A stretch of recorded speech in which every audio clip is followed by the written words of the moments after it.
முக்கியம் என்னென்னா, இப்போ நம்ம படம் பண்ணுறதே ஒரு டேரக்டர்ஸ்க்கு, கிரியேட்டர்ஸ்க்கு அது ஒரு முக்கியம். ஏன்னா இப்போ புஷ்கர் சார், காயத்ரி மேடம்லாம் தன்னை ப்ரூவ் பண்ண ஒரு டீம். அவங்கக்கிட்ட நம்ம ஸ்கிரிப்ட் சொல்லும்போது அவங்க சொன்னது என்னென்னா, இது வந்து எங்கேயுமே அது ஒரு அடுத்து என்ன அடுத்து என்ன அந்த த்ரில் இருந்துக்கிட்டே இருக்கணும். நம்ம இதில் ஒரு நல்ல விஷயம் சொல்கிறோங்கிறதெல்லாம் தாண்டி அது என்டர்டெயின்மெண்ட்டாக அடுத்த எபிசோடுங்கிறது நகர்த்துறதுக்கான ஒரு ஒரு எபிசோட் பார்த்தாலே அடுத்து வந்து அவன் ஆன் பண்ணணும், ஏழும் கன்னியூவாக பார்க்கணும், அந்த அளவுக்கு அந்த ஸ்கிரிப்ட் இருக்கணும்.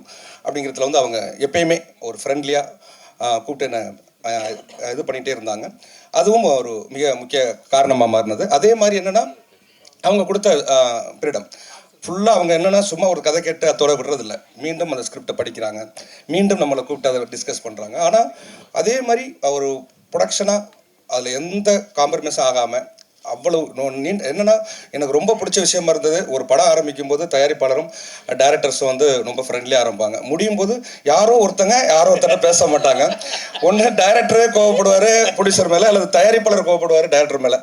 இப்படி ஒரு எக்ஸ்பீரியன்ஸு இல்லாத முதல் எக்ஸ்பீரியன்ஸு எனக்கு வாழ்வாச்சரோட தான் பார்த்தது. ரொம்ப சந்தோஷம் ma'am. Thanks sir, thanks ma'am.